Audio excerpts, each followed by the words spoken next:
सर्वव्यापक सर्वपूजनीय परमपिता परमात्मा सतगुरु बंदी छोर कबीर साहब जी के चरणों में साहब बंदगी, परम पूजनीय गुरुदेव महाराज जी के चरणों में साहब बंदगी। तो बंधुओं, आज हम इस सत्संग में बताएंगे कि असली सतगुरु कौन है। हम आप लोग को सतगुरु कबीर साहब के मूल बीजक ग्रंथ से शब्द नंबर 1 के माध्यम से बताएंगे कि असली सतगुरु कौन है। तो इस वीडियो को आप लोग शुरू से लेकर लास्ट तक सुनिएगा और ध्यान पूर्वक सुनिएगा, और इस वीडियो को लाइक शेयर सब्सक्राइब भी करिएगा, ताकि परमात्मा का हम कोई भी ज्ञान डालें तो आप लोग तक पहले पहुंचे, ताकि आप लोग का भी कल्याण हो। और इस वीडियो को, इस सत्संग को परमात्मा का सेवा समझकर दूसरे जीव तक भी पहुंचाने का कार्य करिएगा, ताकि आप लोग के साथ साथ उस जीव का भी उद्धार हो और असली ज्ञान को सब जीव जाने। तो बंधुओं, आइए हम शब्द नंबर 1 के माध्यम से सतगुरु का वर्णन करते हैं। साहेब कहते हैं कि संतो भक्ति सतगुरु आने, नारी एक पुरुष दुई जाया, बूझो पंडित ज्ञानी, अपाहन फोर गंग एक निकरी, 14 पानी पानी, तेह पानी दुई पर्वत बूढ़े, दरिया लहर समानी, अउड़ माखी तरिवर को लागी, बोले एक बानी, वही माखी को माखा नहीं, गर्भ रहा बिन पानी, नारी सकल पुरुख वह खाए, ताते रहयु अकेला, कहें कबीर जो अब की बूझे सोई गुरु हम चेला। बंधुओं, साहब इस शब्द की पहली लाइन में बता रहे हैं कि संतो भक्ति सतगुरु आने। साहब इस शब्द में बता रहे हैं कि मैं सतगुरु हूं और मैं भक्ति रूपी नारी को अमरलोक देश से ले आया हूं। पहली बात यह समझ लीजिए कि सतगुरु है कौन, किनके अंदर सतगुरु का लक्षण है। जब तक आप लोग इस बात को नहीं जानेंगे तब तक आप लोग को ज्ञान नहीं हो सकता है, और ये जन्म मरण से मुक्ति आप लोग को नहीं मिल सकती है। तो बंधुओं, पहले आप लोग सतगुरु शब्द का अर्थ समझ लीजिए, फिर तब आप लोगों को साहब के शब्द का अर्थ बताएंगे। साहब अपने पदों में कहें, अपने साखी में बोले हैं कि देही को सतगुरु कहे यह तो दुंदर ज्ञान, देही को सतगुरु कहे यह तो दुंदर ज्ञान, अचार दाग जामे नहीं ताको सतगुरु मान। साहेब कह रहे हैं कि देह पकड़ने वाले को यदि सतगुरु मानते हैं, सतगुरु कहते हैं, तो यह तो दुंदर ज्ञान का मतलब यह दूसरा ज्ञान है।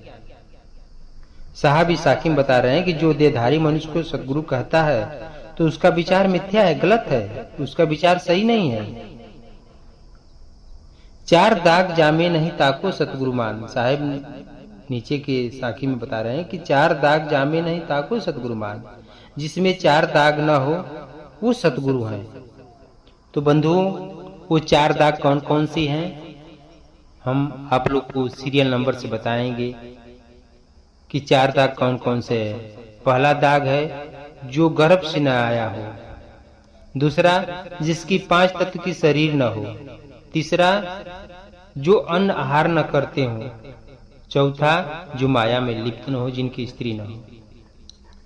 इस प्रकार से साहब कह रहे हैं कि जिसके अंदर इस प्रकार से 4 दाग नहीं है वो सतगुरु है। बंधुओं, आप लोग थोड़ा विचार करिए कि किसके अंदर ये 4 दाग नहीं है। सिर्फ सतगुरु कबीर साहब में ही यह 4 दाग नहीं है, अन्यथा पूरे संसार के सारे जीवों में यह 4 दाग है। अब आप लोगों को बता रहे हैं कि साहब में 4 दाग कैसे नहीं है। साहब बनारस शहर यानी उत्तर प्रदेश लहरतारा तालाब में जब कमल के फूल के ऊपर प्रकट हुए, तो अगर उनका भार होता तो कमल का फूल डूब जाता और साहब भी पानी के भीतर चले जाते। कोई भी बच्चा 2 किलो तथा 3 किलो से कम का नहीं होता है, यानी कितना वजन कम रहेगा तो 1.5 या 2 किलो जरूर रहेगा। 2-3 किलो वजन कमल का फूल भार नहीं ले सकता है। इस प्रकार से साहब का शरीर नहीं था।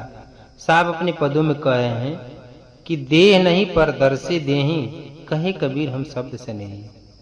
साहेब कह रहे हैं कि मेरा शरीर नहीं था, केवल देखने मात्र ही शरीर था,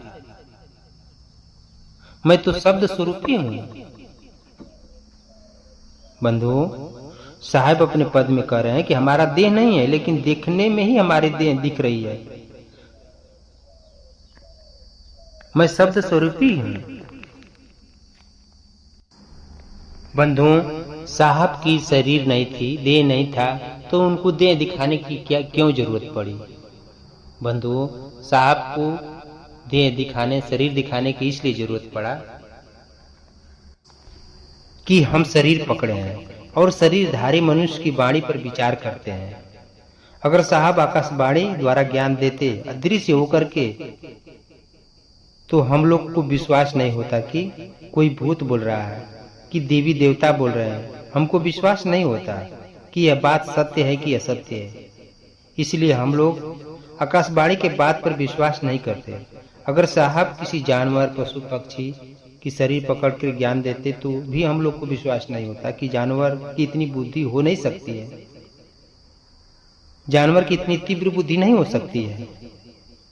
इसलिए बंधुओं, मनुष्य शरीर पर विश्वास है, क्योंकि 84 लाख योनियों में यही एक ऐसा शरीर है जिसमें आत्मा भला बुरा का विचार कर सकती है। क्या सत्य है, क्या असत्य है, क्या गलत है, क्या सही है, इस पर विचार करती है, विवेक करती है।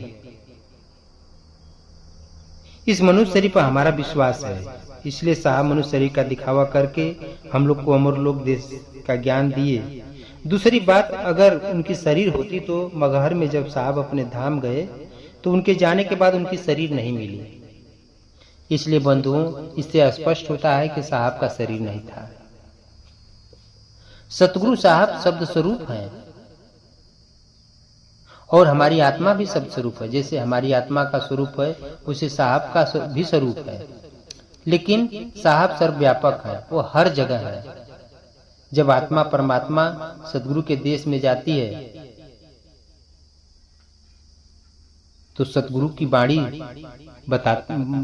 वाणी से साहब बताए हैं कि हेरत हेरत हे सखी रहा कबीर हेराय। बंधुओं, साहब अपने वाणी में यहाँ स्पष्ट बता रहे हैं, जब ये आत्मा परमात्मा के देश जाती है तो अपनी में वाणी में बता रहे हैं कि हेरत हेरत हे सखी रहा कबीर हेराय।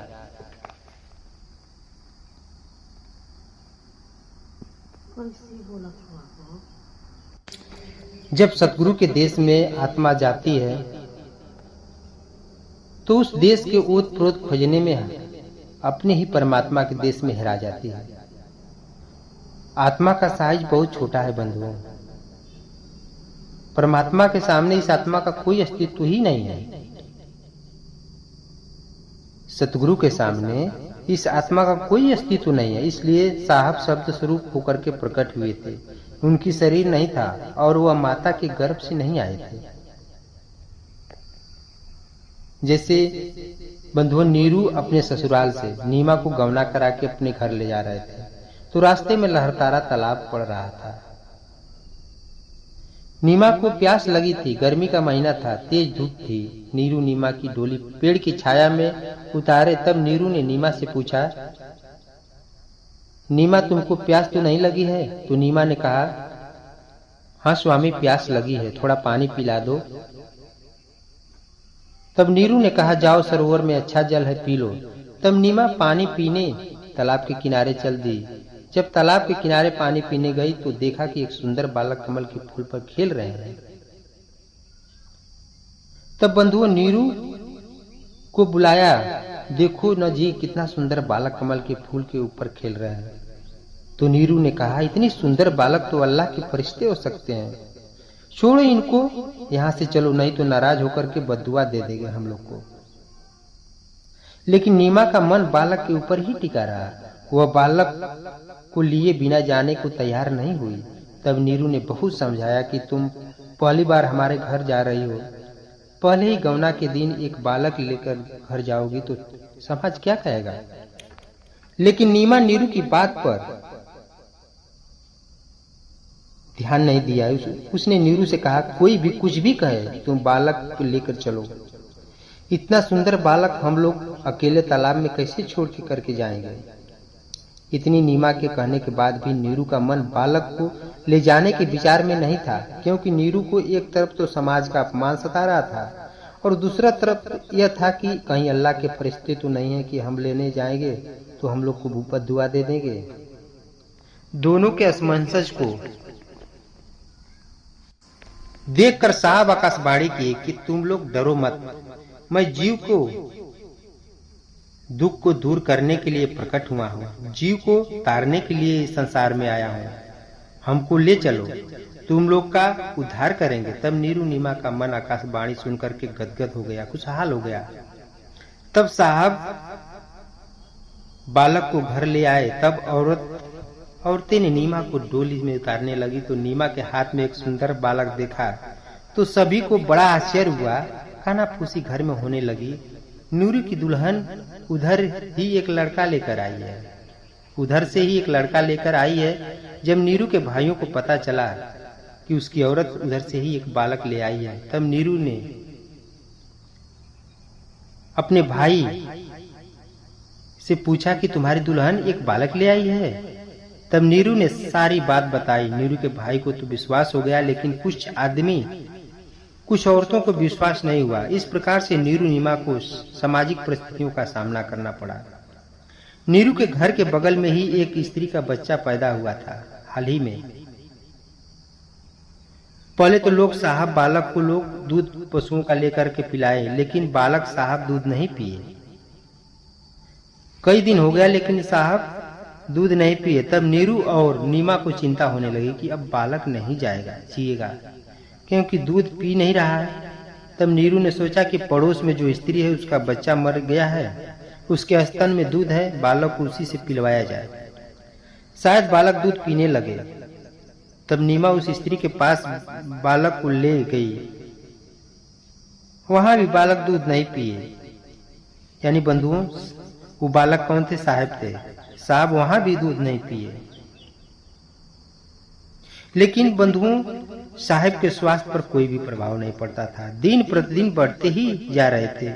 इस बात से नीरू और नीमा बहुत परेशान रहते थे कि बालक कुछ खाते पीते नहीं हैं तो कैसे जिएंगे, लगता है किसी न किसी दिन मर जाएंगे। इसलिए मौलवी मौलाना दवा दुआ खूब कराने लगे कि बालक कुछ खाने लगे, लेकिन बालक कुछ खाते नहीं। नीरू नीमा ये सब देखकर बहुत दुखी हुआ। दोनों लोग बहुत दुखी हुए साहब को लेकर के। साहब जब कुछ खाते पीते नहीं थे। साहब आकाशवाणी किए। कबीर चौरा धाम के बगल में गांव था, उसी गांव का नाम लेकर के साहब आकाशवाणी किए और कहे, उसी गांव में एक गाय बाछी का जन्म दिया है, उस गाय के बाछी का दूध पीऊंगा। तब नीरू उस गांव में जाकर देखे कि 4-5 दिन का एक गाय बाछी दी है। तब वो नीरू सोचने लगे कि 4-5 दिन का बाछी कैसे दूध देगी। जिसका गाय थी उस आदमी से सिफारिश किए। गाय की बाछी मांग करके नीरू घर ले आए तो सोचने लगे कि 4-5 दिन का बाछी कैसे दूध देगी। तो साहब फिर आकाशवाणी की कि बाछी के थन के नीचे दूध लेने वाला पात्र रख दो। तब नीरू ने गाय के बाछी के नीचे थान के पास तसली रख दिए, उस दुग्ध पात्र को रख दिए और वो दूध से पात्र भर गया। फिर बालक साहब को दूध दिए। साहब देखने मात्र थोड़ा पिए ताकि नीर और नीमा को लगे कि हमारे बालक को कोई दिक्कत नहीं है। उसी समय साहब बंधुओं कुछ दूध देखने मात्र पिए। उसके बाद साहब जितना दिन जीव को धरती पर रह करके चिताए, कभी अन्न जल ग्रहण नहीं किए, क्योंकि उनकी 5 तत्व की शरीर नहीं थी। इसलिए साहब की 5 तत्व की नहीं शरीर थी और न ही अन्न पानी ग्रहण करते थे, ना ही गर्भ से आए थे। साहब अपने वाणी में कहे हैं, साखी में बताए हैं इस ग्रंथ में कि धरती नहीं कि पग धरू, नीर हता न नहाऊं, हम माता से जन्मिया नहीं कि क्षीर कहाँ से खाऊं। साहब भी साखी में बता रहे हैं कि जिस धरती पर मैं पग रखता हूँ वैसा यहाँ धरती नहीं है, और जिस जल से मैं स्नान करता हूँ वैसा यहाँ जल नहीं है, और मेरा जन्म माता के गर्भ से नहीं हुआ, तो मैं क्षीर कैसे, मैं दूध कैसे पीऊं, दूध को कैसे खाऊं।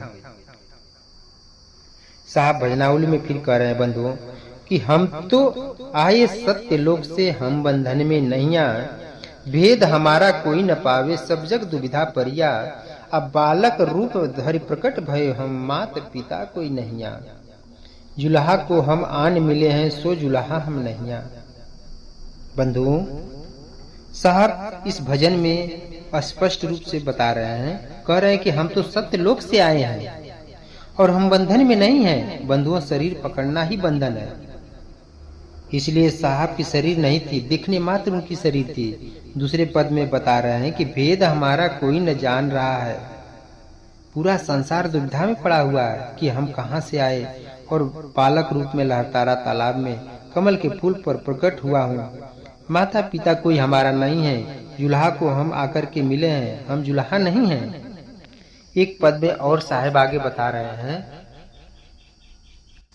ना हम जन्मे गर्भ बसेरा, बालक होय दिखलाए, काशी शहर जल ही बिचडेरा, तहाँ जुलाहा पाए, ना हमरे घर मात पिता है, ना हमरे घर दासी, अजात जुलाहा नाम धराए, जगत कराए हासे।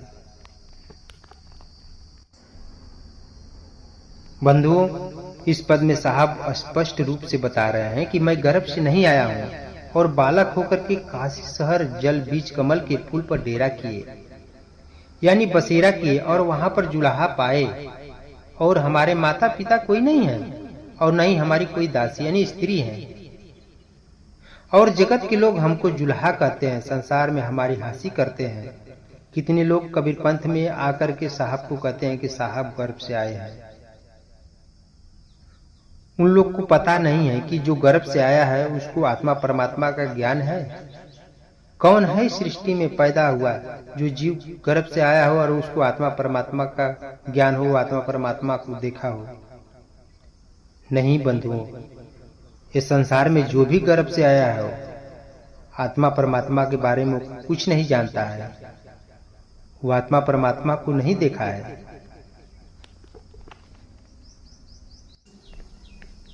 बंधुओं, यदि इस जीव को जो गर्भ से आया हो अगर उसको आत्मा परमात्मा का ज्ञान होता तो फिर गर्भ में आता और गर्भ में बार बार जाता? नहीं बंधुओं, कौन चाहता है कि 9-10 महीना उस गर्भ में मलमूत्र की जगह रहता है? कितना दुख पाता है। कोई बाहर अगर गंदा देख लेता है तो उसे सिर घुमा लेता है। अगर जो जीव 9-10 महीना गर्भ में गंदे जगह मलमूत्र की जगह रह रहा है उसकी क्या दशा होती? अगर उसको इतना ज्ञान होता तो वो मलमूत्र की जगह नहीं रहता। इसलिए बंधु, इससे स्पष्ट होता है कि उसको आत्मा और परमात्मा के बारे में ज्ञान नहीं है। अगर उसको ज्ञान होता तो गंदे जगह नहीं जाता, गर्भ में नहीं जाता, नहीं आता।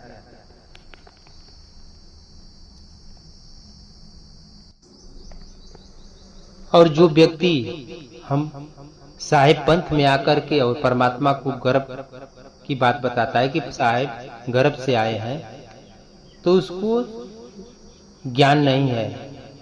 क्योंकि बंधुओं, परमात्मा हर एक चीज जानते हैं, इसलिए गर्भ में नहीं जाते हैं। उनको ज्ञान है, उनके अलावा और संसार में जो भी गर्भ से आता है उसको ज्ञान नहीं है। जो जीव साहेब के पंथ में आकर यदि साहेब को गर्भ से मानते हैं तो आत्मा परमात्मा की भक्ति छोड़ दें, क्योंकि भक्ति करने से कोई फायदा नहीं है। क्योंकि गर्भ से जो लोग आए हैं उनको आत्मा परमात्मा ज्ञान नहीं है। लेकिन बंधुओं, सदगुरु कबीर साहब गर्भ से नहीं आए हैं, वो शब्द स्वरूप है, यानी शब्द स्वरूप होकर के प्रकट हुए हैं। वो हर युग में आए हैं, हर युग में प्रकट हुए हैं। केवल उनके देखने मात्र की शरीर थी, उनका शरीर नहीं था। इसलिए साहब को आप लोग गर्भ से मत मानिए। साहब गर्भ से नहीं आए हैं, इसलिए सदगुरु कबीर साहब में 4 दाग नहीं है। आप लोग को आगे बताई दिए कि 4 दाग कौन कौन सी है। फिर एक बार और स्पष्ट कर दे रहे हैं कि गर्भ से नहीं आए हैं, पहला दाग है जो गर्भ से नहीं आए हैं। दूसरा, उनकी 5 तत्व की शरीर नहीं थी। तीसरा, अन्न आहार नहीं करते थे। और चौथा है, माया में लिप्त नहीं थे, यानी उनकी स्त्री नहीं थी। यह 4 दाग सतगुरु कबीर साहब में नहीं है। और सतगुरु हैं, उनके अलावा इस सृष्टि में कोई सतगुरु नहीं है। वही एक सतगुरु केवल है।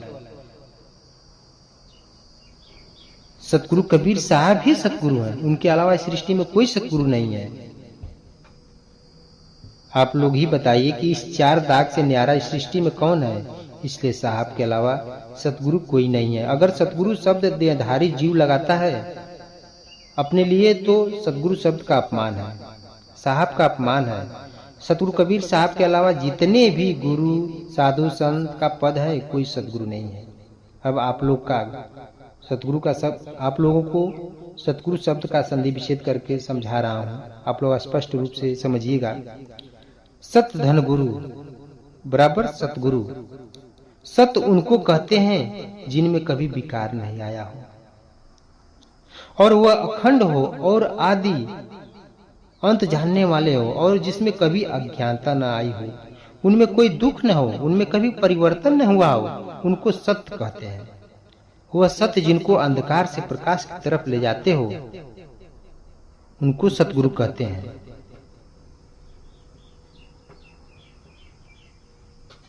वह सत्य जिनको अंधकार से प्रकाश की तरफ ले जाते हैं उनको सतगुरु कहते हैं। वह सतगुरु के ज्ञान से जो भी जीव अंधकार से प्रकाश की तरफ ले जाता हो उसको गुरु कहते हैं, क्योंकि वह जीव जिसे अंधकार गु और प्रकाश रूप की तरफ गया है। गु माने अंधकार, रूह माने प्रकाश, इसलिए उसको गुरु कहते हैं। गु माने अंधकार, रूह माने प्रकाश, दोनों अक्षर को जोड़ने पर गुरु होता है। अंधकार से प्रकाश की तरफ जाने वाली आत्मा को गुरु कहते हैं, सतगुरु नहीं कहते हैं। और जो सतगुरु कबीर साहब हैं वो अमर लोक देश के परमात्मा है बंधु। अब थोड़ा विचार करिए बंधुओं कि आप लोग को साहब का बोला हुआ शब्द का अर्थ बताने जा रहे हैं। ध्यान दीजिएगा, साहब कह रहे हैं कि हे संतो, जो साहब के पहले अतु में हे संतो भक्ति सतगुरु ले आए हैं, यानी हे संतो मैं सतगुरु हूं, मैं तो तुम लोग को अपने देश ले जाने के लिए आया हूं। बंधुओं एक बात ध्यान दीजिएगा कि मैं अमर लोक सत्यलोक का नाम जो लेता हूं ना वो साहब की वाणी से ही लेता हूं। मैं अपने तरफ से कुछ भी नहीं कहता हूं। साहब जी देश को ले जाने की बात बता रहे हैं, उनका नाम सत्यलोक, अमरलोक, सार शब्द, सत्य नाम, सत साहब, निअक्षर, साहब, सतगुरु, बंदीछोर, शब्द स्वरूप आदि परमात्मा के नाम है बंधु। इसमें सत्यलोक, अमरलोक यह परमात्मा के देश का नाम है। जिसे आप लोग निरंजन का देश देख रहे हैं ना, वैसे परमात्मा का एक देश है, लेकिन परमात्मा का देश विराट है। उसके ओत प्रोत का पता जीव नहीं लगा सकता है, नहीं कर सकता है। और परमात्मा शरीर नहीं पकड़े हैं, उनसे जो आत्मा प्रकट हुई है वो भी शरीर नहीं पकड़ी है, इसलिए वहां 3 दुख नहीं है।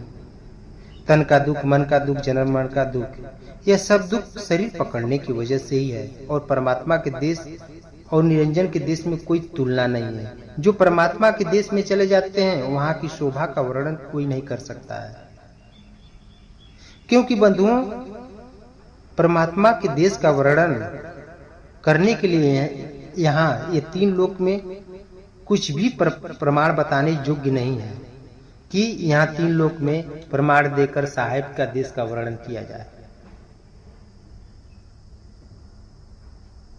और परमात्मा का देश कहीं दूर नहीं है बंधुओं, वह देश आपकी आत्मा से सटा है। जब आपको सतगुरु का साधना मिलेगा, उस साधना से सूरत को ठहराएंगे। गुरु भेद पर तो आत्मा का परिचय होगा, आत्मा का परिचय करेंगे तो वहां आत्मा दिखाई देगी और उसका प्रकाश आत्मा शब्द स्वरूप है और उसका प्रकाश भी दिखाई देगा। आत्मा शब्द स्वरूप है, यानी आत्मा के स्वरूप में आवाज हो रही है, इसलिए उसको शब्द स्वरूप कहते हैं। परमात्मा भी शब्द स्वरूप है, उनके स्वरूप में भी आवाज हो रही है, लेकिन आत्मा परमात्मा का एक स्वरूप है, वह स्वरूप भी दिखाई देंगे। जब आत्मा के स्वरूप को देखकर सूरत आत्मा के सूक्ष्म पार जाएगी तो परमात्मा शब्द स्वरूप है, उनको भी उनकी भी आवाज सुनाई देगी और उनका स्वरूप भी दिखाई देगा। तब फिर आत्मा परमात्मा के देश चली जाएगी। परमात्मा आपके आत्मा से सटे हैं, आपके पास ही है, परमात्मा कहीं दूर नहीं है। लेकिन परमात्मा के देश जाने का रास्ता एक ही है, वह आत्मा से होकर के ही जाएगा। उसी देश जाने के लिए साहब इस जीव को रमैनी, सबद, चौतीसा, विप्रम, तीसी, कहरा, बसंत, चाचर, बेली, बिरौली, हिंडोला, साकी के माध्यम से साहब उसी देश जाने की बात बताए हैं। जब तक साहब का सिद्धांत नहीं जानेंगे आप लोग तब तक परमात्मा से प्रेम नहीं कर पाएंगे। ये जीव कहाँ से आया है और कैसे कैसे जाएगा तब तक आप लोग नहीं जान पाएंगे, तब तक कि परमात्मा के देश नहीं जा पाएंगे। यह जब बात आप लोग जान जाएंगे, स्पष्ट आप लोग को स्पष्ट रूप से समझ में आ जाएगा, तब परमात्मा के देश आप लोग भक्ति करके जा पाएंगे, नहीं तो नहीं जा पाएंगे। साहब की जो साधना है वो सबसे अलग है। जो साहब की साधना है इस संसार की साधना से अलग है, वो सबसे अलग है। उस साधना को जीव जब तक नहीं जानेगा तब तक अमर लोक देश नहीं जाएगा, इस जन्म मरण के दुख से नहीं बच पाएगा। अब आप लोग को शब्द के अर्थ की तरफ ले जा रहे हैं बंधुओं, क्योंकि आप लोग को सतगुरु के बारे में तो स्पष्ट हो गया होगा कि सतगुरु किनको कहते हैं। अब साहेब पहली लाइन में बताया है ना, शुरू में पहली लाइन का अर्थ भी बता दिए हैं कि संतो भक्ति सतगुरु वाणी। बंधुओं साहब इस साखी में बताया ना कि जो भक्ति सतगुरु, ये जो भक्ति है ना, आप भक्ति आप लोग करते हैं, वो किसके द्वारा लाई गई है? सतगुरु के द्वारा, अमर लोक देश से लाई गई है भक्ति। फिर साहब दूसरे हेतु में कह रहे हैं साखी में, अरे दूसरी लाइन में कि नारी एक पुरुष दुई जाया बोझो पंडित ज्ञानी। दूसरे लाइन में साहब बता रहे हैं कि यह भक्ति रूपी नारी ने विवेक और क्या उसको बोलते हैं, जिसे दो भक्ति रूपी नारी ने जिसे विवेक और वैराग रूपी दो पुरुष, विवेक और वैराग को साहब यहाँ दो पुरुषों को जन्म की उपमा दे रहे हैं। भक्ति रूपी नारी ने विवेक और वैराग रूपी दो पुरुषों को जन्म दिया। इस बात को कोई पंडित कोई विद्वान ही पूछ सकता था, उसी को कहते हैं साहब कि बूझो पंडित ज्ञानी। इस बात को बूझो पंडित, हे विद्वानों इस बात पर विचार करो, बूझो। फिर साहब तीसरी लाइन बता रहे हैं कि पाहन फोर गंग एक निकली 14 पानी पानी। बंधुओं जिस प्रकार से ना पत्थरों को फोड़ते हुए एक गंगा निकलती है जो चारों तरफ पानी पानी हो गया, पत्थरों को फोड़ते हुए एक गंगा निकली जो चारों तरफ पानी पानी हो गया, उसी प्रकार से सतगुरु कबीर साहब अमर लोक देश से आकर के सारे विश्व में मनुष्यों के अंदर भक्ति का संस्कार डालकर अमर लोक देश का संदेश सारे विश्व में फैला दिए। इस अमर लोक का संदेश सिर्फ सतगुरु कबीर साहब ही सर्वप्रथम ले आए। हर एक युग में आकर सतगुरु कबीर साहब इस जीव में भक्ति का संस्कार डालकर अमर लोक देश ले जाते हैं। सतयुग में सुकृत के नाम से, त्रेता में मुनिंद्र स्वामी के नाम से, द्वापर में करुणामय के नाम से, और कलयुग में तो आप लोग देख ही रहे हैं कि सतगुरु कबीर साहब के नाम से लहरतारा तालाब कमल के फूल के ऊपर प्रकट हुए थे। लहरतारा तालाब में वही अमर लोक देश के परमात्मा है बंधुओं, इसलिए जुगन जुगन वो आते हैं, क्योंकि वह सर्व जीवों के पिता है। पुत्र की चिंता पिता को ही रहती है, भाई की चिंता भाई की कभी नहीं रहती है, अगर रहती भी है तो बहुत कम रहती है। अब बंधुओं आप लोगों में प्रश्न बनता होगा कि वही क्यों बार बार हर युगों में आते हैं, परमात्मा के देश से और कोई क्यों नहीं आता है? तो बंधुओं बार बार सतगुरु कबीर साहब इसलिए अमर लोक देश से बार बार आते हैं कि सर्व जीवों के भाषा में चिताना किसी के बस की बात नहीं है, क्योंकि विश्व में कितनी भाषा है उसको जब तक आत्मा नहीं जानेगी तब तक कैसे चिताएगी। विश्व की सभी भाषाओं को जानने में बहुत दिन लग जाएगा। आप लोग विचार करिएगा कि भारत में ही कितनी भाषा है, जब तक हम उस जीव की बोल चाल के भाषाएं में ही नहीं जानेंगे तो इसको भक्ति कैसे हम बता पाएंगे? तो इसलिए बंधुओं शायद तो हर भाषा को जानते हैं, क्योंकि इसलिए उनके हर भाषा को जानते हैं बंधुओं कि हर आत्मा के साथ वो सटे हुए, हर आत्मा के साथ रहते हैं, तो उसके हर बातों को जानते हैं।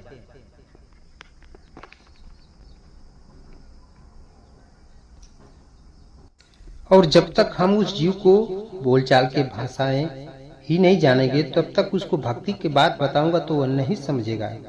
इसलिए एक आत्मा सर्व जीवों को ज्ञान नहीं बता पाएगी। और परमात्मा सदगुरु कबीर साहब सर्वव्यापक हैं, वो हर आत्मा के साथ जुड़े हुए हैं, तो वह जान रहे हैं कि अपनी भाषा में क्या क्या कह रहा है, उसकी हर बात साहब सुन रहे हैं, क्योंकि हर आत्मा के साथ वह है। इसलिए पूरे विश्व के लोगों को उनकी भाषा में कोई जीव नहीं चेता पाएगा।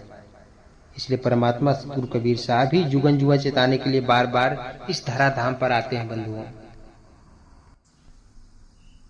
और साहब कलयुग में 1518 ईस्वी के जाने के बाद भी धर्मदास को, घीसा दास को, गरीब दास को, शिवनारायण दास, मदन दास, सदाफलदेव महाराज आदि को प्रकट होकर के उन लोगों को ज्ञान दे करके चले गए। वह तो हर पल जीव को देख रहे हैं, लेकिन जिज्ञासु जीव मिलता है तो प्रकट होकर के ज्ञान दे करके अमर लोक देश ले जाते हैं बंधुओं। जो उनके प्रति समर्पण भाव से रहता है, निर्मल भाव से रहता है, उनके प्रति जिज्ञासु रहता है, तो साहब प्रकट होकर के उनको ज्ञान दे करके अपने अमर लोक देश ले जाते हैं। जब भक्ति में विवेक और वैराग्य उत्पन्न हो जाता है तब जीव का अहंकार और संसार का माया मोह खत्म हो जाता है बंधुओं।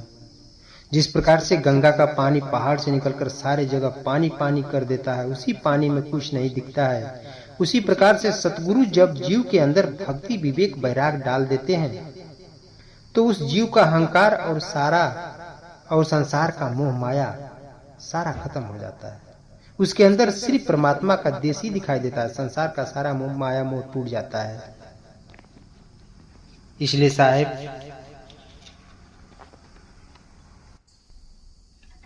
इसलिए बंधुओं, जो इच्छुक जीव है उसको चेताने के लिए, जगाने के लिए, अमर लोक देश जाने के लिए साहब को बार बार आना पड़ता है।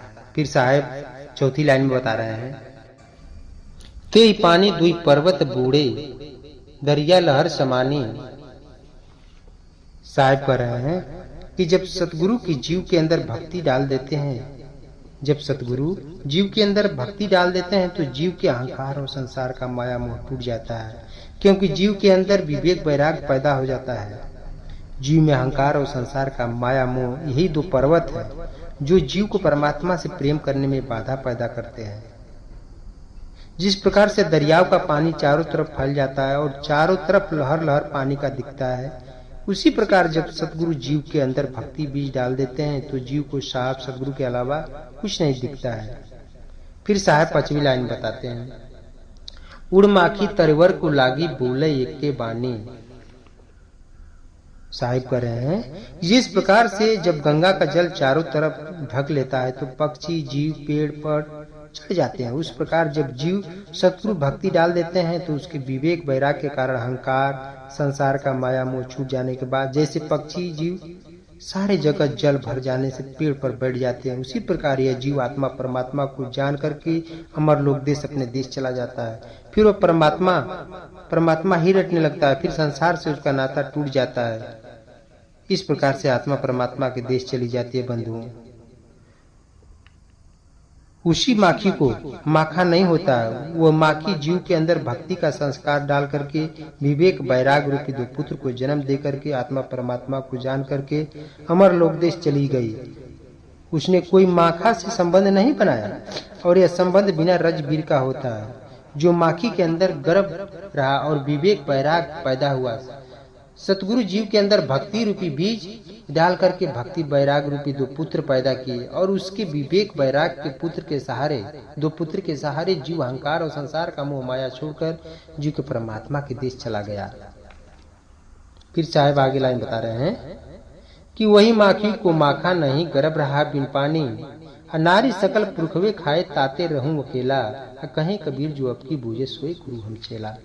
साहिब कह रहे हैं, अब यहाँ बता रहे हैं कि संसार की नारी एवं जीव को संसार में सुख लेने वाली इच्छा रूपी नारी पर चोट मार रहे हैं। कह रहे हैं कि संसार की इच्छा रूपी नारी पूरे संसार के पुरुषों को खा रही है, इसलिए हे जीव, तुम अकेले रहो, संसार की नारी को छोड़कर अकेले रहो। यह नारी सारे पुरुषों को खा रही है, यानी जो तुम्हारे संसार की सुख लेने की इच्छा है उसको छोड़ दो और अकेले होकर के परमात्मा का भजन करो।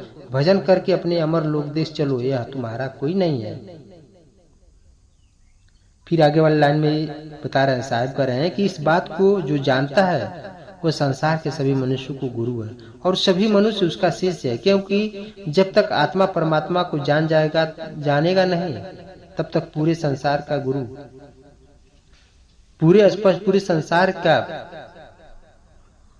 बात नहीं मानेगा। और जब वो आत्मा परमात्मा को जान जाएगा तो पूरे संसार का गुरु हो जाएगा और उस संत से ज्ञान लेकर के जीव अपना कल्याण कर सकता है। तो बंधुओं, साहब का कहने का भाव, बंधुओं, सतगुरु कबीर साहब का जो मार्ग है ना, वो विहंगम मार्ग है।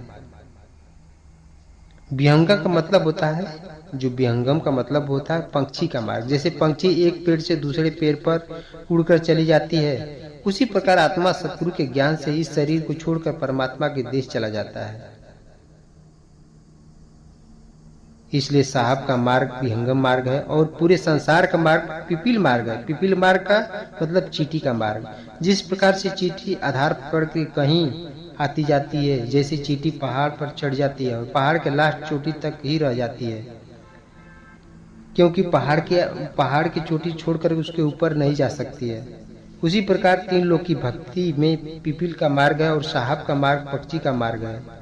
ये निराधार का मार्ग है। जिस तरह से पक्षी एक पेड़ से उड़कर दूसरे पक्षी पेड़ पर चली जाती है, उसको कोई आधार की जरूरत नहीं पड़ती है।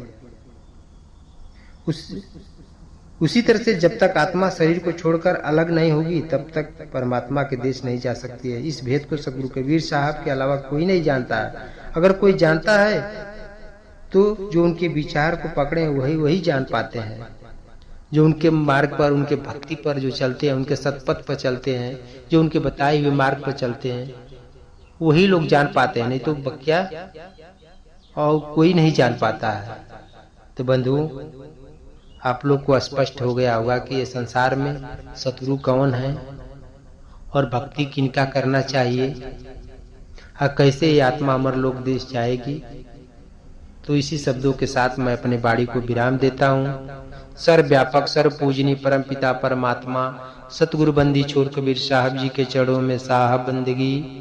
परम पूजनीय गुरुदेव महाराज जी के चरणों में साहब बंदगी।